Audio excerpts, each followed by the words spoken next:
Rather than seeing the conflict in Ukraine in terms of big political concepts like multipolar world, it can be seen at a much more basic level: democracy against autocracy. The area of research of my guest today will help to shed light on how a democracy reacts and evolves in reaction to military attack, but also an informational assault over more than 8 years, and how it becomes more resilient.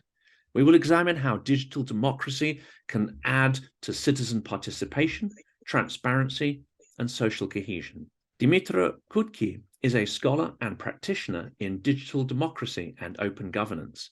He is a research fellow in digital governance at the University of Tartu in Estonia, policy and advocacy advisor at European Digital Development Alliance in Brussels, as well as expert at the Institute of Innovative Governance in Ukraine. He obtained a PhD in sociology at the Institute of Sociology of the National Academy of Sciences of Ukraine and taught sociology courses at the National University of the Kiev Mikhailo Academy. Subsequently, he's been involved in several international programs in Austria, Estonia, Finland, Germany, Italy, Poland, Sweden, Switzerland, and the United States, studying patterns of democratic participation under the contemporary global trends. In Ukraine, he's participated in grassroots civic activism within the Center for Innovations Development, the Reanimation Package of Reforms, and Transparency International. He has also evaluated and advised on reforms of the Ukrainian government relating to access to information, public accountability, and civic participation. Dmytro, welcome to Silicon Curtain. Pleasure to meet you, Jonathan. And have I listed all your associations, or have I missed anything out? Well, I'm working in Estonia, and I try to maintain my connection, help Ukraine remotely as far as I can, and do some international advocacy here in the European Union. So, yeah, managing several hats. And how did you get into this area of research? I mean, I know digital is popular and digital transformation is, has been a major movement for a number of years. But what attracted you to this particular discipline?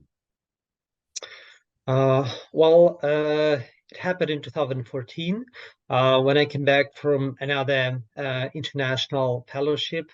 I came back to Kiev and I witnessed a boom of participation and policymaking, which was heavily using digital means. And I got so excited by this movement that I joined it and contributed with my expertise, with my academic knowledge and what I've seen abroad. So I've been drawn to it by my colleagues and fellows in the civil society. And 2014, of course, is a critical year because Ukraine hasn't just been attacked in February this year. It's been under attack really for more than 8 years, and not just sort of physically in the eastern Crimea and Donbass. It has been a full-scale informational assault on the country, hasn't there, dating back to at least 2014. Yes, exactly. So after the Revolution of Dignity, we had a change of government and parliament, and Russia used that moment of weakness of our institutions to attack and annex Crimea and then intervene in the Donbass. So yeah, those were hard times, but we showed unprecedented strength and resilience, and not only built a more, so to say, reformed state, but also repelled Russian aggression in the way we could. And also, we witnessed a major reorientation in geopolitical terms, because before that, Ukrainians had kind of ambivalent views where they should go to the east to west. But after the revolution and Russian invasion, there was a clear pro-EU turn, because at least two-thirds of the population were for joining European Union and a lot more towards NATO. So we can also see that the evolution mobilized a lot of energy, and in 2014 and further, this energy was channeled towards normal policy making, state building, society development, and also volunteering. So these like help for the army and for the displaced, internal displaced persons. So the civil society was there for a reason, and is still like using this mobilization, these connections and skills to help the country survive. And that's the irony, isn't it? That there was a strong attraction to the EU, obviously for economic reasons and the attraction of, I guess, improved, rule of law and improved judicial system to counteract the effect of oligarchs. But there wasn't a huge support for the idea of joining NATO until, of course, Russia attacked. And then there was a dramatic spike up in interest in NATO in 2014. And then obviously in 2022, it has completely changed the dynamic from a minority of people willing to join NATO to a majority. And we've seen the same, haven't we, in Finland and Sweden, who traditionally have not had a majority of their population in favor of NATO membership. And it's actually Russian aggression that has pushed people into the arms of NATO. That's true. But the picture, as it's often in reality, is more complicated. So, first of all, people are skeptical towards things they know less. Because, when people go to European Union or to European Economic and Area countries, they see them and they want to live like people in those countries. So pro-EU choice is more clear and evident because you can have first-hand experience, which is more complicated with NATO because you don't normally see troops to the army like before the full-scale invasion, right? So that's one thing. Another thing is the massive disinformation campaign that Russia has been, pushing in Ukraine and neighboring countries. So there were mass media like television, online outlets, and social media channels that were promoting this agenda, concealing their Russian roots and Russian administration, behaving as though they're local Ukrainian. Although when you compare narratives they promote, and even those who launch them, that you can see that these are coordinated by Russians. And for example, Facebook, which is one of the most popular social media in Ukraine, routinely uncovers coordinated information campaigns by Kremlin-administered botnets. So yeah, for years there was like a curtain, in a sense, like a bad curtain of um, hiding the information about those geopolitical unions from the people. But of course, when they have seen that invasion, they became more aware that we need to be part of a stronger alliance to protect ourselves. Because now, of course, the troops are fighting with the best they can, but they also are able to do it because of the help from their not NATO as a system, but NATO partner, NATO member countries. So we need international support, and we're getting it. And of course, we need more. And I'm going to come back to 2014 in a minute and this Mhm.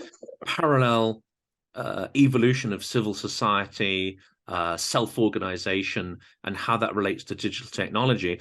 But first of all, to sort of address that idea of the soldiers and disinformation, I mean, this is incredibly important, much more important, isn't it, than some people realize, because Kherson, which is being fought for right now at a terrible price, that city fell very quickly, very early in the war, without much of a struggle. And one of the reasons, of course, was bribery and Russia placing its assets within the administration, but also disinformation was a key factor in why Kherson fell so quickly. Probably. I mean, we don't know much about those days because that happened so quickly, and yeah, we like objective facts. I honestly haven't investigated that particular case in details, but what we know for sure that Russia prepared its invasion because we had a number of cyber attacks already in January 2020. Those disinformation campaigns have been around for 8 years. This is why the Stop Fake was founded, to counter to debunk those fake news already back then. And actually, it was kind of an innovative thing because it's launched a number of similar initiatives like EU Disinform. So Ukrainians were in fact pioneers of this kind of digital debunking. So yeah, I'm happy to tell more about any like civil society engagement and activism tools that help to sustain this aggression and like build a society over these years. And it seems, I mean, we were talking before the interview started. I have now talked to a lot of Ukrainian activists, and it seems to be that 2014 was a catalyst for so many people in various spheres, whether it be developing journalism or an interest in improving the judicial system or becoming involved in politics, but especially the stuff you're talking about, which is organizations that are innovating techniques to counter digital disinformation and propaganda. It all seems to trace back to 2014 and a moment of awakening. Many of the people obviously involved in Euromaidan and the Revolution of Dignity. Right. And as we talk, I realize like how these points, these dots were connected, because there was massive mobilization. So people, switched their attention and energy and efforts to basically society building, state building, development. Because they devoted the time, they avoided from regular routines. Some people just left their job and lived on their savings just to help the country and like code some portals for the government. On a pure pro bono basis. So that mobilization also coincided with the openness of the government, which was completely renewed by elections of the president, of the parliament, the Verkhovna Rada, and later local elections. So when you have these two parts, the government and the active civil society, we can do a lot. And a third thing, that there was a clear unity that we have this pro-European choice. And then you can implement multiple innovation and reforms. And actually, this is kind of unity that, again, we have now in 2020, because the first priority is surviving the war, fighting back the aggressor, retaking territories, and it aligns all the efforts in one direction. This is extremely helpful. So back then, this was in 2014, this was indeed a window of opportunity, and we passed a number of reforms. So in terms of digital, so to say, transparency, accountability, and participation, we launched an immense financial transparency, because corruption introduces inefficiency, drains state funds. But when everything is digital and online and counted and calculated, can be checked, it's a totally different story. So we introduced this data portal, which eliminated government spending. Then we added this public procurement platform, Prozora, which actually now is a gold standard and a best practice on international scale, promoted by the World Bank. And actually, you can find its source code on GitHub, so anyone can check all the procedures and formulas and everything that is used by the public procurement. And later, it's also connected with the public finance, so we can see the whole thing now, from the budget, public spending, public procurement, and everything. You can track the whole link. So this definitely creates efficiency. And later we added this also the platform of selling public assets, Prozora Sale, which helps to again raise more money because people compete on auctions. And if these things are known, if people compete, then we can have more revenues for to the budget. But it's not also about financial stuff. It's also about forming policies. And this is why e-petitions came to the table. They were introduced to the parliament, to the president, to the government, to local authorities. Everywhere people could have their say. But again, putting something on agenda is not enough, because it's only of advisory character. This is why many municipalities actually over 200 of them, have introduced participatory budgeting, which is where people propose some uh, things in their communities, uh, put forward projects, and they vote. And this vote is mandatory for authorities to implement. And later, people even monitor and control using civic oversight tools how these projects are implemented. So this is getting back the direct democracy, the direct policy making. And of course, we have a lot of civic monitoring tools, which involve like hundreds of thousands of people, which can help find like violations and then report them to law enforcement authorities. So we have like dozens of tools. In one of my projects, I discovered this is like Ukraine has probably one of the biggest amount of these civic tech and gov tech instruments on the whole European continent. That was going to be my next question, actually, which you've anticipated, which is in the scale of digital transformation, where does Ukraine sit? Because the way you're describing it, it sounds more like sort of Switzerland and mass participatory democracy than, say, the UK variation, which is a flawed referendum, twice in a century. Right. Well, this is kind of multi-dimensional thing. So if you check the most recent United Nations government survey, you will find that Ukraine is not top in, so to say, digital infrastructure. It's high, but it's not very high. Well, compared to, for example, Germany or the UK. However, Ukrainians use these infrastructure resources very efficiently because of a very high human capital. So people with knowledge in IT, maybe some coming from business or with the like study abroad, they go to the government in mass to help reform the country, and this really helps because um, when you multiply these resources that we have by this human capital, then we can have immense results. So for years, we had very high e-participation rate, which we have gained over the last years. And in this most recent survey, we have reached a very high level of e-governance. So e-services are being more and more digitized, re-engineered to serve the citizens better. So we make use of these resources as far as we can. And one of the reasons for that is, like, again, the human capital, because Ukraine is actually the top exporter of IT services in Eastern Europe. So lots of people with medical education, with IT programming, they code banking systems in other European countries.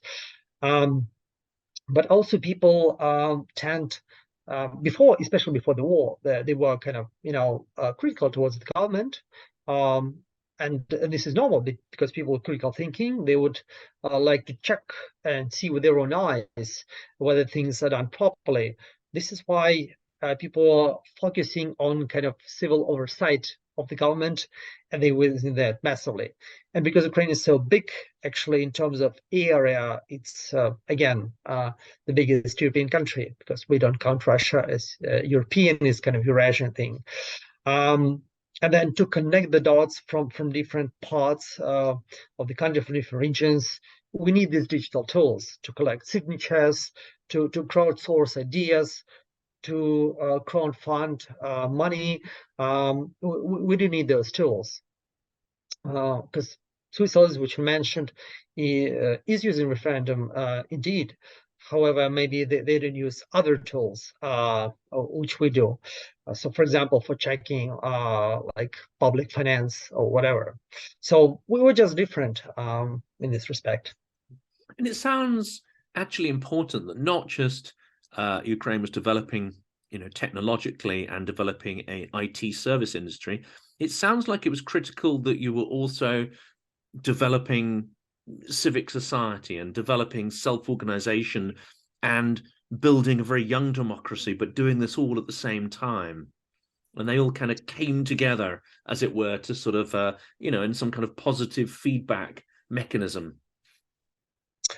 True. I would assume, like imply, because as a scientist, I would like to have that backed up by solid research, that these webs of social fabric were created already in the 90s as a survival tool. When we transitioned from socialism to kind of some form of capitalism, and from basically totalitarianism to democracy.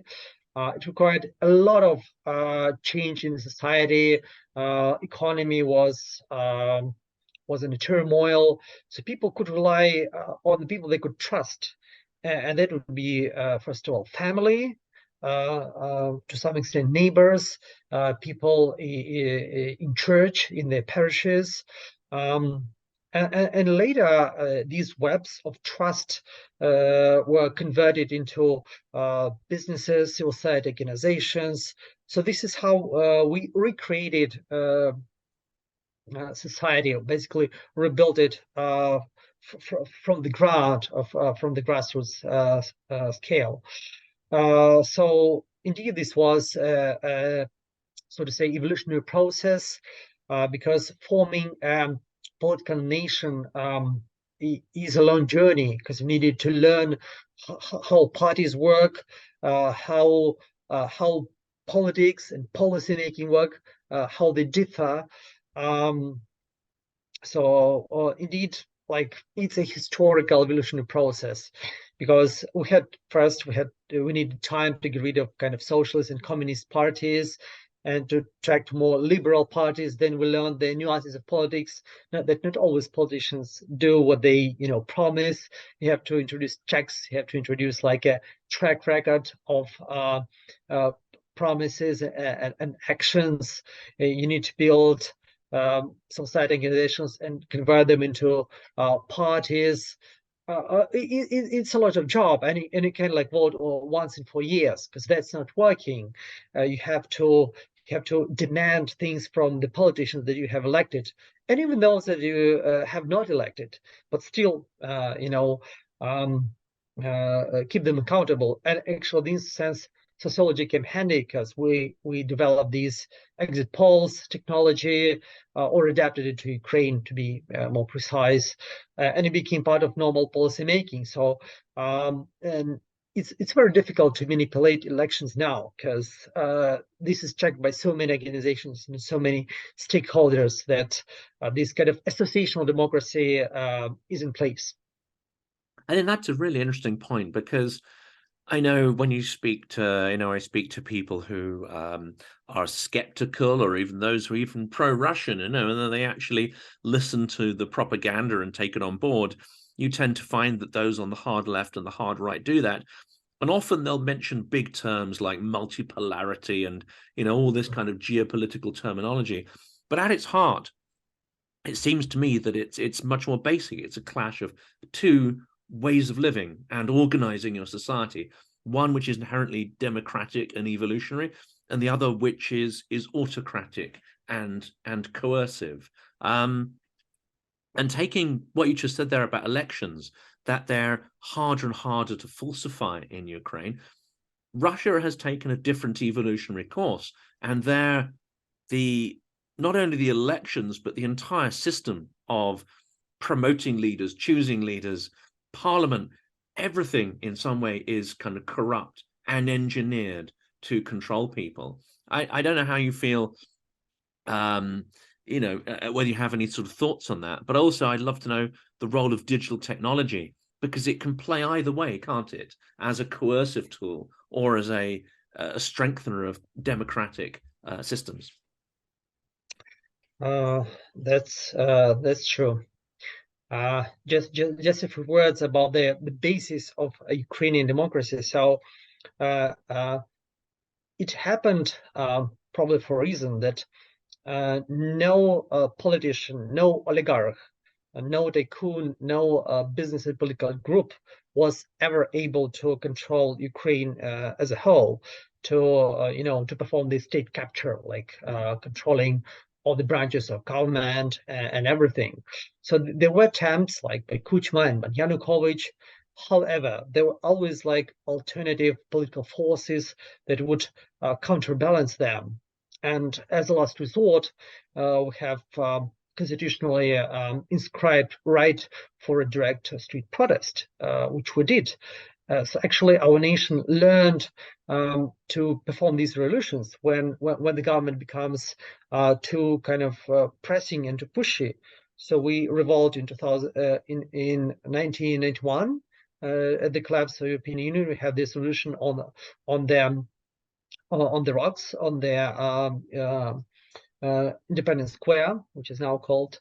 Then we protest against like Kuchma atrocities in 2000.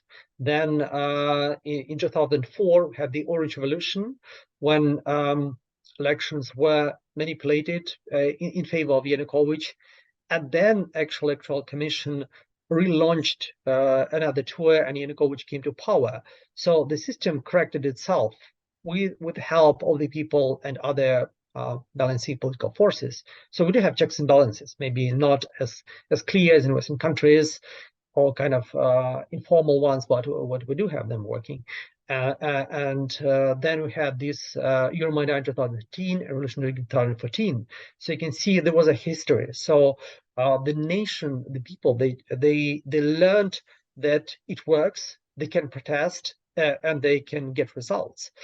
And actually, technology also was evolving. So during the Orange Revolution, people exchanging text messages or SMS, as we call them. So this was kind of a coordination thing.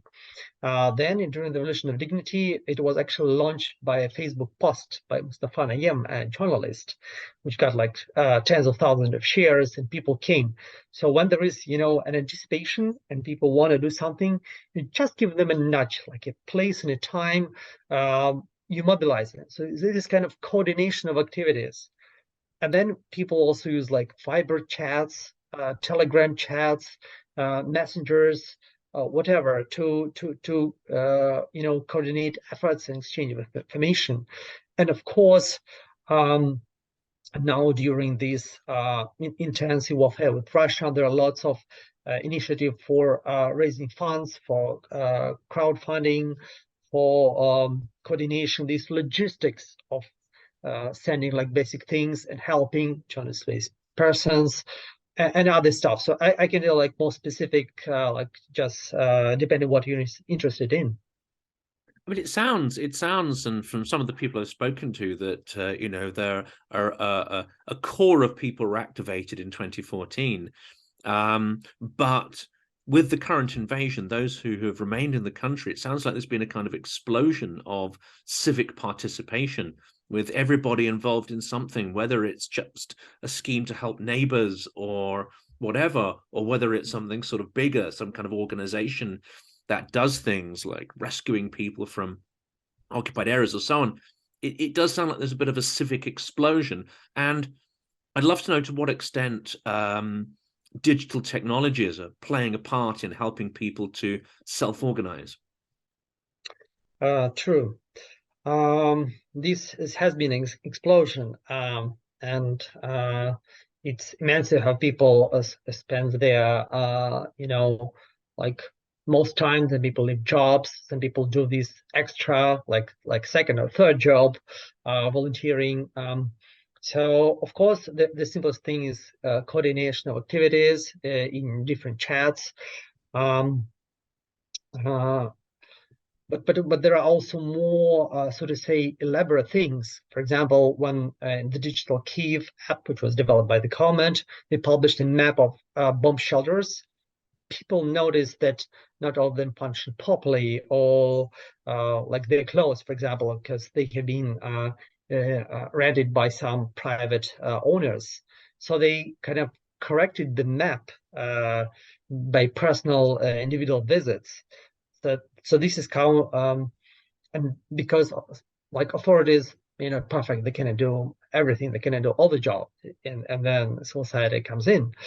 Or for example, when they created several applications, mobile applications and web sites to identify the enemy. So people can report Russian troops on the ground by providing coordinates, photos, and other proofs. And also using these digital media for reporting atrocities of the Russian army, which would be helpful for court trials right now and after the victory. So again, you cannot mobilize like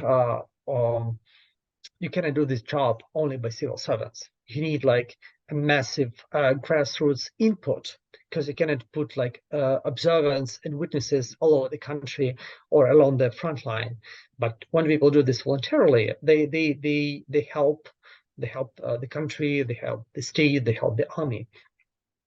Also, there is a lot of SINT operations like open source intelligence, where people identify propagandists, traders of fake news, everything, and they just unveil the truth, basically, that this is just a propaganda, this is disinformation, this is fake, and they do this just on a pro bono basis in their free time, but because this is so numerous, we can cover a lot of cases. And actually, this year, Russian propagandist machine has been most probably for the first time losing on the global scale, regardless of the fact that they invested decades of building these networks of websites and media in the West, in Ukraine, and everywhere, trying to propagate the coordinated messages, which were just,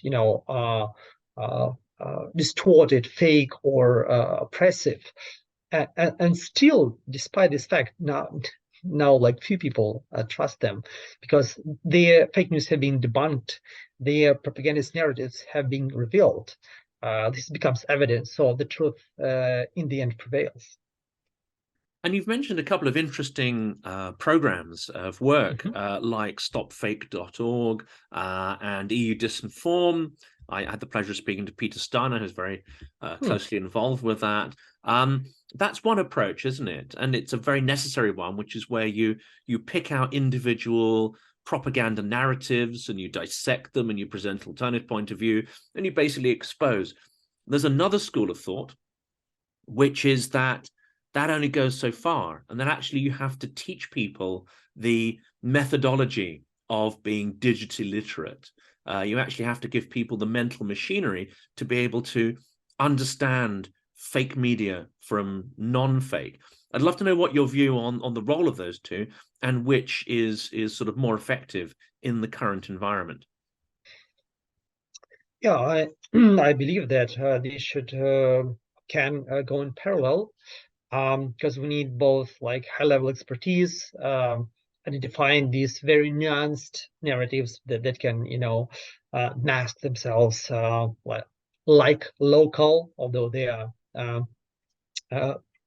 foreign and instilled, and also kind of educating a larger population for these smaller acts of critical thinking, non-polarization, identifying truth, fact-checking, because this does require like a different perception, a different mindset, checking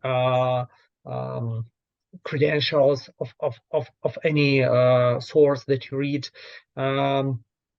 providing cybersecurity practices and not allowing like bots into your web, like cyber hygiene, not letting people get your access to account by phishing attempts. So we're learning this hard way. I can't say that this was like granted or the people were like born one day with these skills. So some people learn these by mistakes and by being hacked, sadly, or by learning this or that is not true, and they shared some fake news. So now they got feedback, or maybe they revealed some program which needs to be disguised for the sake of the victory. So some tools we actually don't propagate because they have to be used only by professionals or by like close circles of people, and not revealed to the Russians. This education now is going like faster, on a faster pace, because people do need information. They want to know,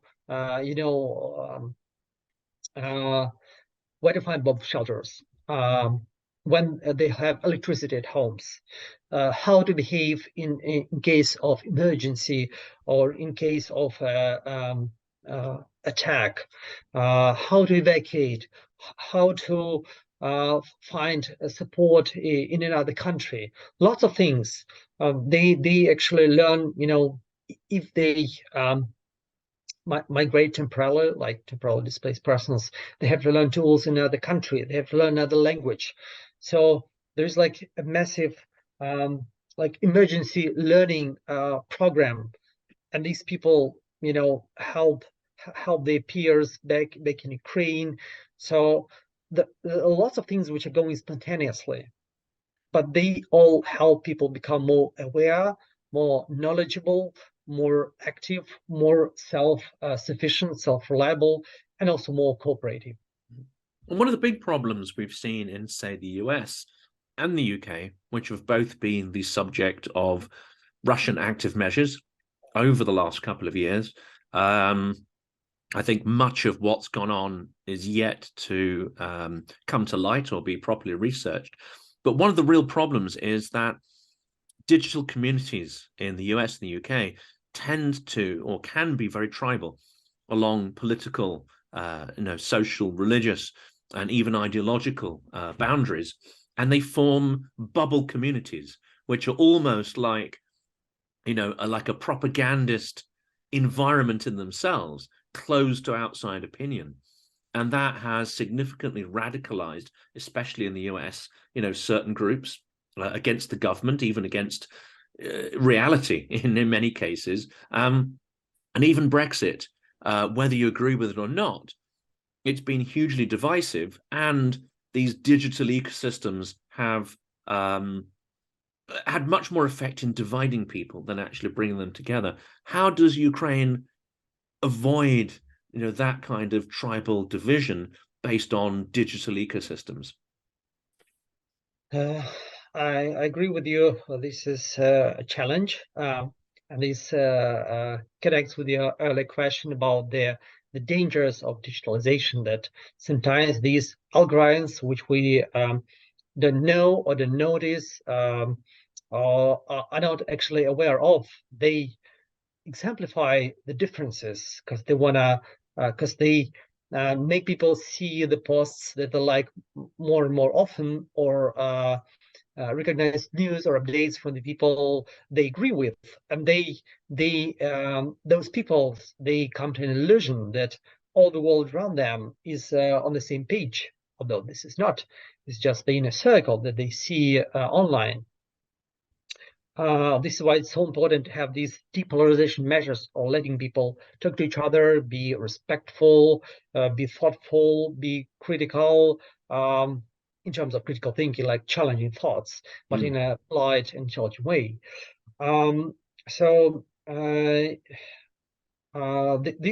This was definitely a problem during elections in Ukraine, in terms of, we had these, of course, campaigns. Ukraine is not perfect. Politics is not perfect. We had some indications of micro-targeting, that different audience were sent different messages. And this is problematic because they cannot compare the integrity of a politician, because these are sent only to specific groups.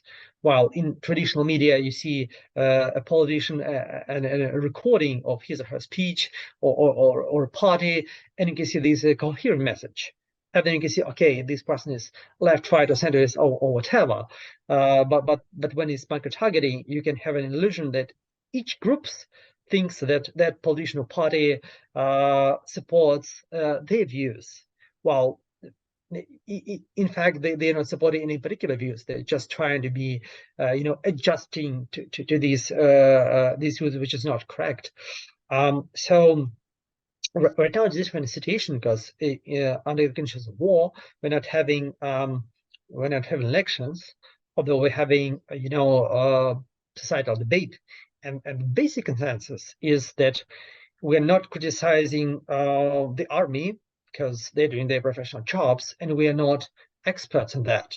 And any criticism will do more harm than bring any benefit. And we're not disclosing information about the advance of the troops unless they've been communicated by their army leadership. So these are the basic conventions, and any violating them is being criticized, and for a reason, because these are emergency times, and we're trying hard to find this balance between the freedom of speech and then necessity to fight back in a very difficult war. So basically, the solution has been that any clearly propagandist pro-Russian online media have been banned, and this has been justified for a reason, because we cannot afford listening to propaganda when we are fighting that aggressor.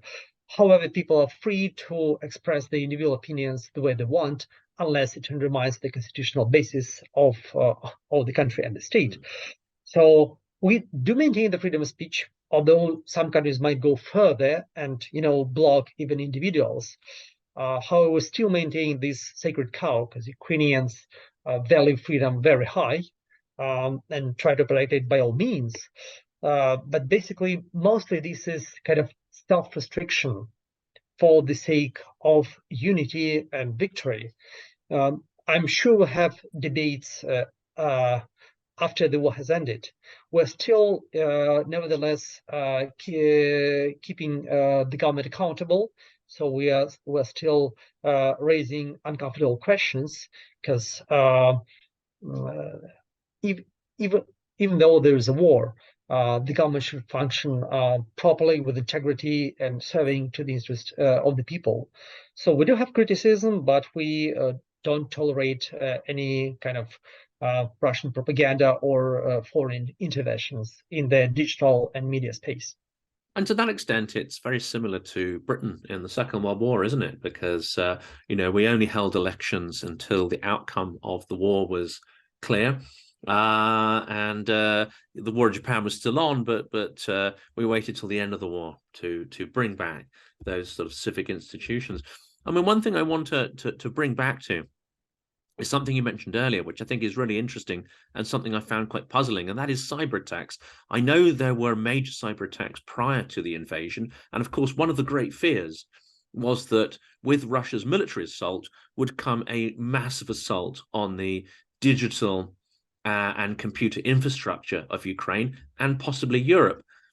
That doesn't seem to have happened, does it? Or at least it doesn't seem to have had any impact that has really hit the news too much.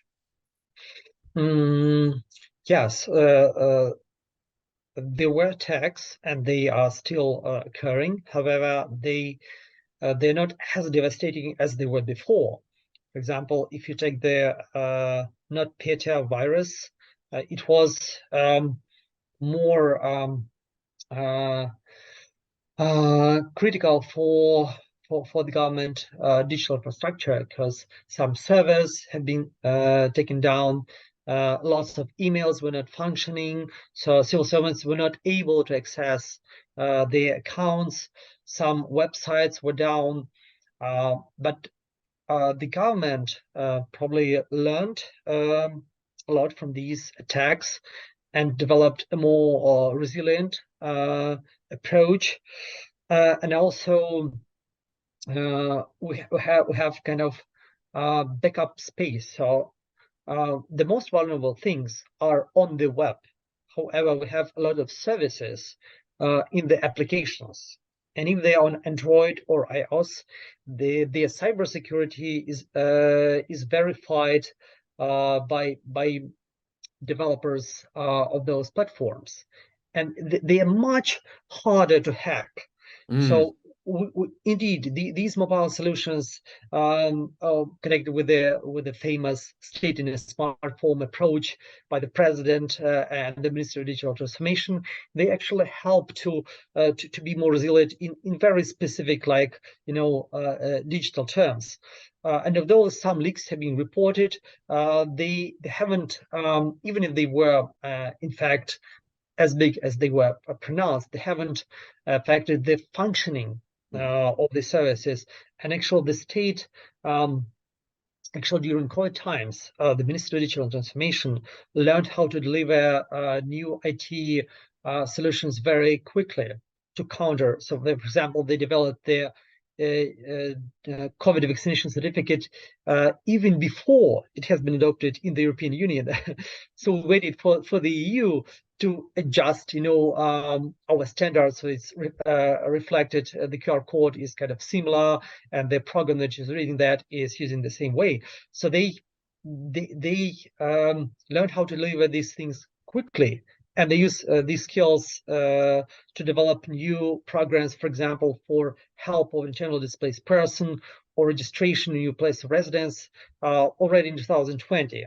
So it's kind of resilience in terms of infrastructure, teamwork, but also with help of civil society that kind of points out that these are vulnerabilities. We had a number of bug bounty contests by white hackers who would report potential vulnerable places in the infrastructure and help the government, correct them. Mm. So this is like cooperation, international normal community, like providing best practices of funding, the government introducing solutions, and civil society like helping notice things.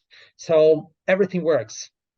And that's great practice, isn't it? Because one of the things that has hugely impressed me, which I've been looking at the development of it over the last few months, and that is the Ministry of Social Policy, that is part of the digital transformation team. And they've got an incredible platform they've developed, haven't they? It not only supports people in Ukraine with social security payments and support and is like a governmental hub of services, it's actually also supporting refugees, people living abroad, and it's maintaining that connection with the country as if they're still part of the community, still part of the infrastructure. And it's very clever. I mean, that kind of technology doesn't, as far as I know, exist in the UK. And if we developed it, it would probably cost a fortune. It would be over budget. It might not work. How has this come about? And what's the impact of technologies that actually work on society like this? I agree with you with this important point that this is also about the feeling of being connected to the community and people back home, which is very important for emotional mental health. That indeed, not only having these calls or like video conferences, actually Ukrainian phone providers added a free roaming service to everyone abroad, and people can call back home, even just by normal calls in the roaming, which costs probably a lot for the companies, but still they provide the service in these extraordinary and dramatic times. Um, and the state provides these services to use, for example, digital IDs, digital documents. If people have lost them, they can use their digital copies to identify themselves, which definitely expedites receiving different services. So this is the skill of resilience and adjustment and adaptation to any situation that we can face. That's indeed an extraordinary ability that we have.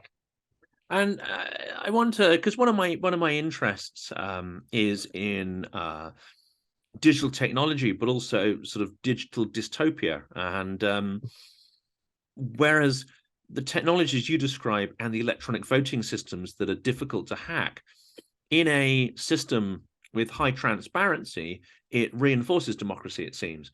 Mhm. Whereas there was a very vocal debate in Russia about the use of electronic voting systems, and I believe those were introduced.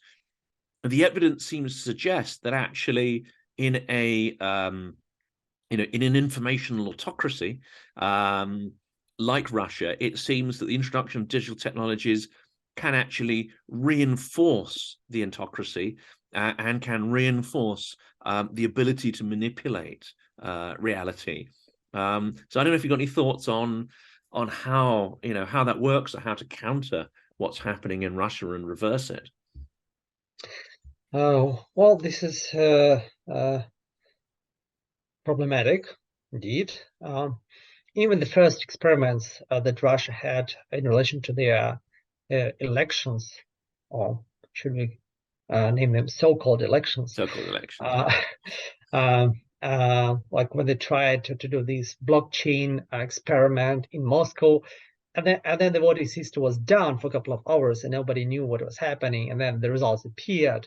So there were far more questions than answers, because this is the system where you don't have proper transparency nor accountability, and then these technologies can be misused to draw any number. And as a meme, they once on television said that in some region, like the president and party got like 104% support, so they they just drew wrong numbers and had no doubt in voicing them.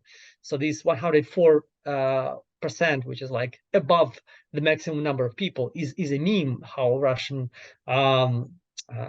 election system functions.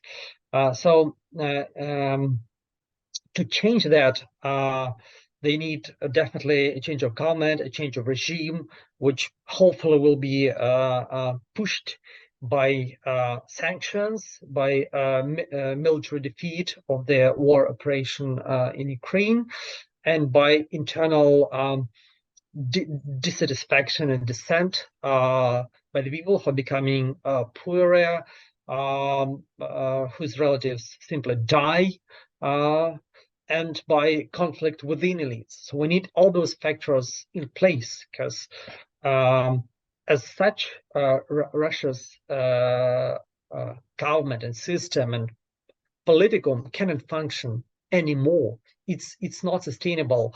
So the economy is shrinking. So the country is becoming a pariah. It has been excluded from all major sports tournaments. The airplanes are not flying to most countries. So this is not correct. I mean, the country probably does want to become like North Korea. They're threatening the whole world. So they need a major thing. How this will be implemented, how this will be pushed is a big question. So far, they are still maintaining this authoritarianism and controlling, but they're making mistake by mistake, like mobilization, which is very unpopular thing, and again maintaining this warfare where they lose armaments, they lose soldiers, they lose any like reasonable economic connection with Western countries. So hopefully all these mistakes will lead to collapse. As a contrast, in Ukraine, we do have checks and balances in the political system, and any questionable thing which is introduced is being challenged by experts, and then they react. For example, the idea of electronic voting is still very questionable in Ukraine because we need transparent code, we need all the procedures in line, and international organizations, they say, okay, let's wait until we are completely sure that this will be done properly. So we're running more feasibility studies, experiments on small scale, like electing members of civic councils, these, so to say, low-stake experiments. So when you have like civic oversight and control, and the government is responsive, you can maintain the risks of the digital technologies indeed. And I think again, you've sort of anticipated my last question actually, and that really is again about the economy. So we see Russia contracting, but of course, the Ukrainian economy is not in a great place. However, inward investment into tech has carried on, and after an initial dip at the start of the war, it's actually accelerated. So there's tremendous investment in technology. Um, People both within and without the country have been able to create virtual ways of working to take that digital side of the economy forward.